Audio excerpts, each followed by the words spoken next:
Halo, selamat malam. Ini jam 11.27, setengah 12 ya. Tapi saya pengen sharing bagaimana mempersiapkan renungan secara sederhana tapi berisi.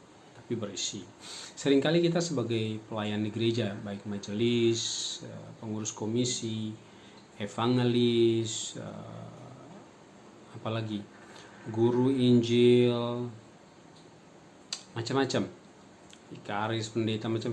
Kadang kita kesulitan mempersiapkan khotbah atau renungan, sehingga banyak yang jalan pintas itu cari renungan di buku-buku renungan harian, lalu baca kembali dengan sedikit tambah-tambah kata. Ini nggak masalah, baik saja, nggak masalah. Hanya terkadang renungan-renungan itu ditulis oleh penulisnya itu dengan tujuan yang berbeda untuk mencukupi kebutuhan pendengar yang berbeda. Nah, mereka yang ketika menulis renungan itu, mereka tidak tahu kebutuhan di jemaat kita. Mereka tahu kebutuhan secara umum orang Kristen untuk dengar firman dan sebagainya. Nah, kita sebagai orang yang akan berkhotbah, kita tahu kebutuhan jemaat kita apa.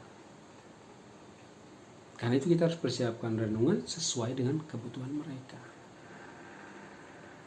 Ya, pengkhotbah itu seperti chef ya. Dia harus mengolah bahan-bahan itu untuk membuat makanan yang memang dibutuhkan oleh orang yang akan makan. Entah itu anak kecil, bahannya sesuai, nggak boleh pedas-pedas mungkin. Orang tua juga nggak boleh pedas-pedas. Anak muda mungkin harus pedas-pedas. Dia tahu semua diolah, kalorinya cukup, proteinnya cukup, semua gizinya cukup. Nah, pengkhotbah pun gitu. Dia harus mempersiapkan khotbah dengan renungan dengan baik, sesuai dengan yang dibutuhkan oleh pendengarnya. Karena itu tidak cukup hanya mencari di buku-buku renungan lalu dibacakan kembali. Kita harus mempersiapkan itu. Kita harus belajar. Nah, kalau Anda tidak suka belajar, tidak suka baca, tidak suka mempersiapkan renungan, Anda jangan terima pelayanan berkhotbah membawa renungan. Karena Anda nanti bicara depan itu menyesatkan orang saja, bikin orang bingung, buang-buang waktu aja. Capek orang yang dengar gak ngerti Anda ngomong apa, dari mana ke mana. Orang pulang, dia tadi ngomong apa ya, pesannya gak ada yang sampai gitu. Nah, kali ini saya ingin kasih tahu cara yang sederhana ya, cara sederhana mempersiapkan renungan. Saya akan ambil contoh dari Filipi 4 ayat 13. Nah, sebelum kita menyampaikan renungan ya, ketika kita mempersiapkan renungan ini, yang perlu kita perhatikan, kita kan akan khotbah dari Filipi 4 ayat 13 ya, kita akan persiapkan ayat ini menjadi satu renungan ya, minimal 30 menit lah, kurang lebih 30 menit ya renungan. Nah, sebelum kita mempersiapkan renungan akan kita sampaikan, kita perlu mengerti ya latar belakang dari ayat ini. Untuk mengerti latar belakang, kita butuh dua pertanyaan ya.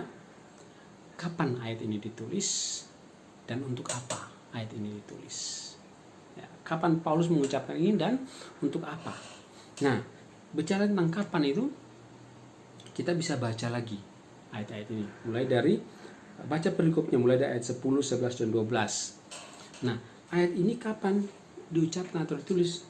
Pada saat Paulus menulis ucapan terima kasih kepada jemaat Filipi yang sudah memberi persembahan. Nah, ini kapan? Saat dia menulis ucapan terima kasih, dia masukin ayat ini. Yang kedua, kenapa? Dia sekaligus bersaksi, dia tidak mau jemaat salah mengerti bahwa seolah-olah dia butuh, makanya dia minta persembahan. Dia bilang, saya belajar mencukupi diri, saya sudah alami kekurangan, kelimpahan, semua itu biasa bagi saya. Karena Tuhan yang memberi kekuatan kepada saya. Makanya ayat 13 itu. Nah, ini latar belakang yang harus kita mengerti sebelum kita membuat renungan dari ayat ini. Nah, sudah kita begitu, kita udah mengerti itu bagi diri kita ya. Supaya kenapa? Kenapa kita mengerti? Supaya ketika kita menjelaskan firman Tuhan ini tidak lari dari konteksnya. Ya, tidak lari dari konteksnya. Nah, kalau kita baca ayat 14, namun baik juga perbuatanmu. Nah, Paulus memuji. Nah, kita perlu pahami ayat sebelum, ayat sesudah, seluruh perikop. Bahkan kalau kita bisa cari buku-buku yang membicara tentang latar belakang surat Filipi, kita baca supaya kita mengerti. Nah, sudah kita mengerti, kita akan buat renungan sederhana kan? Sudah kita mengerti, kita perlu baca ayatnya lagi. Ayat 13 saja. Nah, bagaimana mengerti secara sederhana? Kita baca ayat ini. Kalau belum mengerti, baca. Kalau Bill Graham bilang, baca berulang-ulang kali. Dia pernah, saya baca bukunya tentang membuat renungan, dia pernah baca, dia bilang, baca sampai 50 kali. Baca, kalau Anda mengkhotbahkan misalnya kisah Sakeus, baca itu, kisah itu sampai ada berapa ayat itu, baca terus. Kalau Anda baca mau khotbah dari Filipi 4:13, baca ayat ini berulang-ulang kali sampai Anda mengerti. Nah, ini yang saya lakukan. Saya mau kasih tahu ini ayat ini. Bagaimana mengerti ayat ini secara sederhana. Nah, ayat ini ada dua bagian, terbagi dalam dua bagian. Yang pertama, segala perkara dapat kutanggung. Nah, ini bagian pertama. Nah, ketika kita mau khotbah ini, kita bikin renungan, kita bahas dulu yang pertama, segala perkara. Nah, kalau kita mau khotbah ke pemuda, kita hubungkan apa yang dimaksud dengan segala perkara dalam kehidupan muda-mudi. Nah, pacaran, biasanya umum kan, sekolah, pergaulan, ada yang kesulitan bergaul karena kurang percaya diri dan sebagainya, ada yang over percaya diri, pengaruh-pengaruh negatif dalam pergaulan, narkoba, pergaulan bebas. Ini maksud dari bagian segala perkara. Jadi maksudnya segala perkara, segala aspek kehidupan pemuda. Nah, kita angkatlah perkara-perkara pemuda itu apa saja dalam kehidupan mereka. Nah, kita yang mengetahui kebutuhan kita bisa tahu dengan jelas, kita bisa singgung. Nah, misalnya pemuda di lingkungan tempat kita khotbah ini, pemuda ini belakangan ini atau setahun belakangan atau beberapa bulan belakangan ini sedang menghadapi masalah narkoba di lingkungan mereka. Wah, kita singgung mengenai itu. Jadi ketika kita mau menyampaikan renungan, ini kita menulis renungan, kita menyinggung itu, mereka merasa khotbah ini untuk saya. Nah, ini bagian pertama. Bagian kedua, dapat kutanggung di dalam, nah ini, dia yang memberi kekuatan kepadaku. Nah, ini bagian kedua. Yang pertama, segala perkara dapat kutanggung. Bagian kedua, di dalam dia yang memberi kekuatan kepadaku. Artinya apa? Artinya semua masalah yang tadi kita bicarakan tentang anak muda itu, atau misalnya kita khotbah pada kaum bapak atau kaum ibu, segala perkara yang mereka alami itu, mereka dapat tanggung. Artinya mereka dapat menyelesaikannya dengan kekuatan daripada Tuhan. Bagian yang kedua, di dalam dia yang memberi kekuatan kepada. Nah, ketika Anda membawa renungan, pertama Anda jelaskan, ini loh, Anda sebagai pemuda, Anda sebagai pemuda, Anda punya masalah ini. Dan itu wajar, Anda sebagai anak muda wajar. Tapi ada kabar bahagia. Anda dapat menanggung, Anda dapat menyelesaikan semua tentang hidup Anda dengan kekuatan daripada Tuhan. Tuhan menyediakan itu. Nah, renungan singkat, tapi Anda menyelesaikan, menawarkan satu jalan keluar, menyelesaikan masalah yang mereka sedang hadapi. Sekarang dituntut mereka untuk percaya saja kepada Yesus. Kalau kita di dalam berita penginjilan itu, kita jelaskan manusia berdosa dan kita jelaskan anugerah Allah. Nah, Filipi ini udah jelasin itu, jelas. Nah, kenapa? Kalau kita lebih dalam lagi, kenapa dia dapat menyelesaikan masalah kita? Karena dia Tuhan. Dia Maha Kasih, Maha Kuasa, Maha Adil. Ketika dia pencipta, dia mengetahui latar belakang kamu. Kita hubungkan dengan ayat Yesaya, ketika Tuhan memanggil, Tuhan mengetahui ketika Tuhan membentuk Yeremia dalam kandungannya. Kalau kita baca Mazmur, Daud bilang, ajaib engkau membentuk aku dalam kandungan. Jadi Tuhan mengetahui. Kalau kita baca di dalam Perjanjian Lama, Allah memanggil nama. Jadi Tuhan mengetahui persis setiap orang dengan pergumulannya masing-masing. Karena Dia Maha Kuasa, Maha Tahu. Begitu. Jadi sederhana kita buat renungan seperti itu dari Filipi 4:13. Poin yang pertama, segala perkara dapat kutanggung. Perkara apa saja jelasin. Poin yang kedua, di dalam Dia memberi kekuatan kepada usia. Kenapa? Kenapa Dia yang memberi kekuatan? Karena Dia Allah, Dia dapat melaksanakan. Dia dapat menanggung, Dia dapat menolong, Dia dapat memampukan, Dia dapat Dia ada. Kalau kita hubungkan dengan Tuhan itu Immanuel, Dia menyertai, Dia tidak pernah meninggalkan.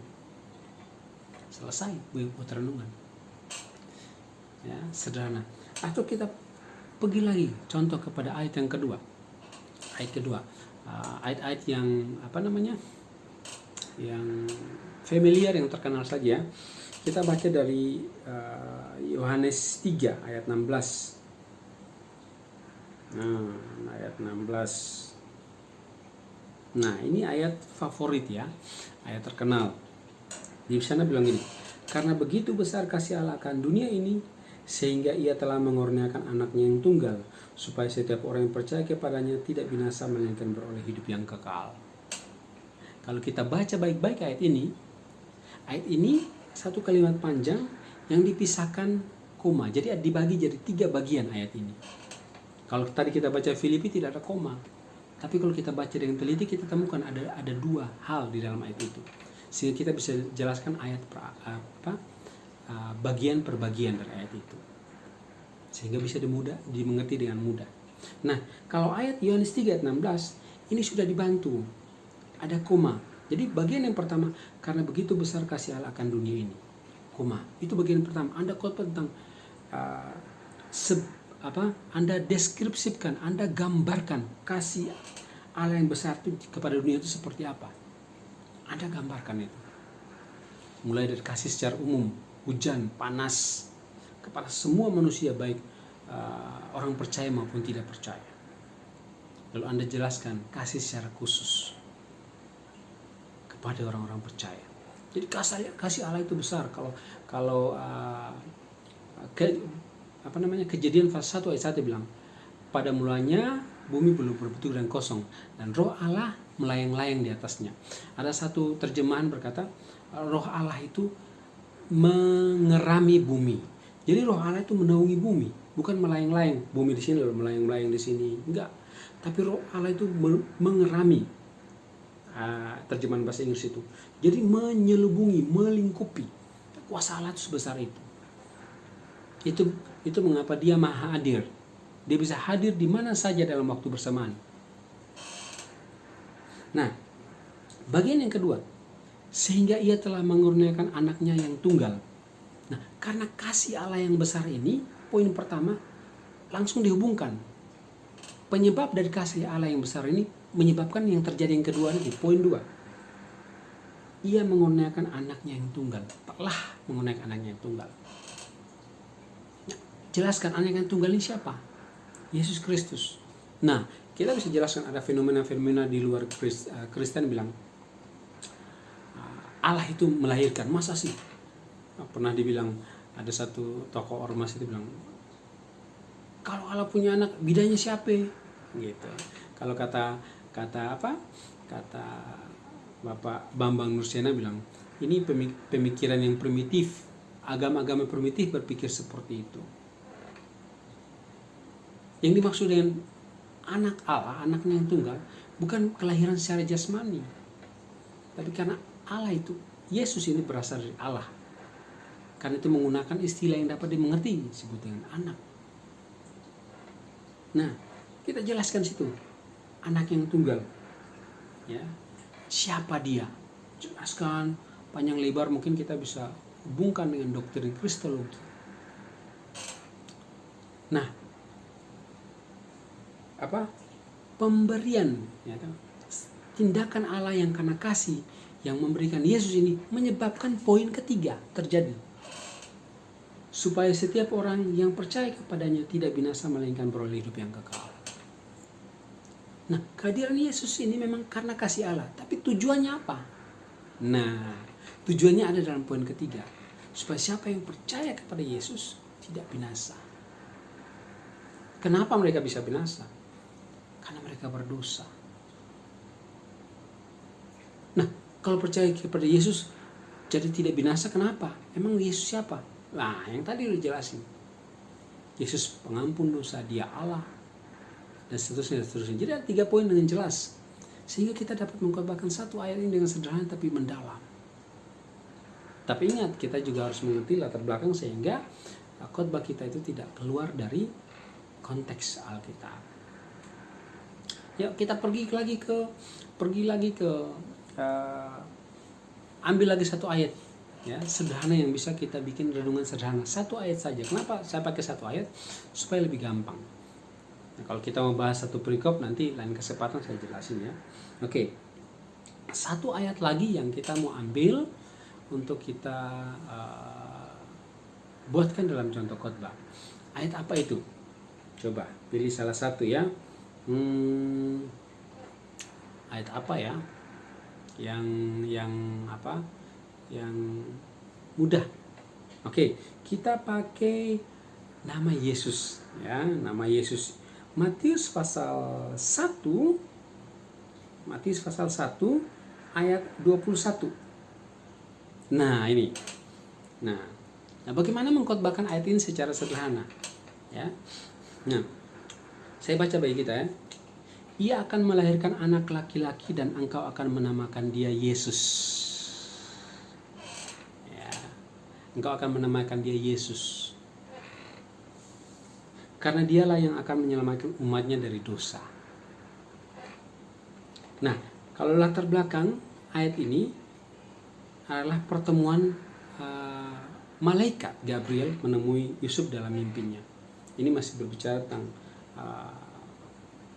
silsilah dan sebelum menjelang Yesus lahir. Nah,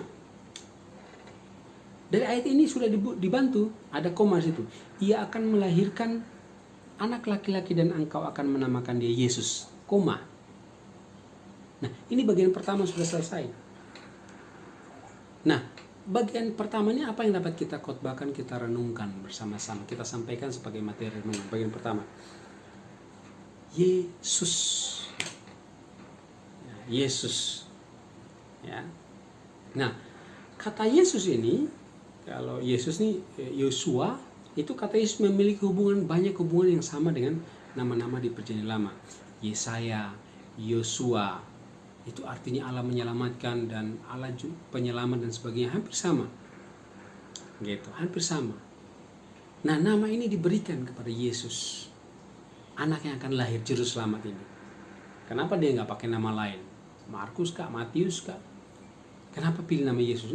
Ya, nama Yesus ini punya arti. Nama Yesus punya arti. Karena itu kita bisa bungkam. Karena nama Yesus yang artinya mulia ini kita nggak boleh ucapkan sembarangan atau mengucapkannya dalam senda gurau, membuat lelucon, joke. Tidak boleh. Secara etika itu tidak baik, tidak benar. Nah, ini bagian pertama. Ya, bagian pertama. Bagian kedua, karena dialah yang akan menyelamatkan umatnya dari dosa. Nah, kalau kita lihat tadi penyelamat, Allah penyelamat, menyelamatkan apa? Kita bisa tanya. Dia siapa? Yesus ini siapa? Dia Allah. Berasal dari Allah, anak Allah. Kita bisa hubungkan, dia akan melakukan mujizat dan sebagainya. Ya, tapi tujuannya apa? Dia datang ke dunia. Tujuannya apa dia diberikan nama itu? Karena dialah yang akan menyelamatkan umatnya dari dosa. Nah, ini pengertian kedua. Poin pertama tadi nama Yesus, poin kedua arti dari nama Yesus itu, yaitu menyelamatkan umatnya dari dosa. Gitu. Jadi Yesus ini sudah memiliki umat, tapi saat ini masih berdosa. Nah, ini yang mau diselamatkan. Nah, kalau kita tadi mengerti Yesus Allah yang menyelamatkan atau juru selamat artinya itu, kita lihat artinya itu disebutkan di dalam bagian kedua dari ayat ini. Karena dialah yang akan menyelamatkan. Jadi nama Yesus itu artinya Dia yang akan menyelamatkan umatnya dari dosa. Nah, kita bagian kedua nih kita bisa jelaskan menyelamatkan dari dosa ini bagaimana caranya, dosa apa saja. Nah, udah jadi renungan singkat pada dari ayat Matius 1 ayat 21. Ya. Jadi Anda bisa membuat renungan-renungan singkat secara sederhana yang dapat Anda sampaikan kepada pendengar Anda, jemaat Anda, murid Anda. Ya, jangan baca-baca renungan terus. Baca-baca itu untuk menambah pengetahuan. Sehingga ketika kita mempersiapkan renungan, pengetahuan kita itu bertambah. Ya, jangan kita dapat jadwal langsung cari renungan baca. Gak perlu temanya apa, gak perlu sesuai gak sama pendengar. Yang penting dapat lalu sampaikan aja. Enggak. Seorang pemberita firman tadi saya udah bilang seperti chef. Yang kedua, seorang pemberita firman itu orang yang melaluinya Tuhan ingin mencukupi kebutuhan umatnya. Tuhan ingin menjelaskan maksud hatinya kepada umatnya. Jadi kalau Anda bukan orang yang suka membaca Alkitab, sulit juga sebenarnya Anda bisa menyampaikan khotbah yang sederhana yang jelas dapat dimengerti. Anda akan ngomong tinggi kemana-mana, bahasanya tidak teratur. Tapi kalau Anda dipanggil untuk menyampaikan firman Tuhan, Anda akan suka membaca, suka mempersiapkan renungan-renungan. Nah, itu cara sederhana mempersiapkan renungan dari satu ayat. Ya. Di lain kesempatan nanti saya akan sampaikan dengan contoh-contoh ayat yang lain atau bagaimana cara mempersiapkan renungan. Kalau tadi satu ayat tapi kita pakai poin-poin ya. Nah, bagian berikut mungkin kita tidak pakai poin, nanti jelasin gimana. Kita juga akan buat contoh dari satu perikop misalnya, atau kita buat contoh dari satu pasal misalnya. Ya, oke, begitu saja. Selamat malam. Semoga video ini membantu ya, menjadi berkat. Amin. Tuhan Yesus memberkati.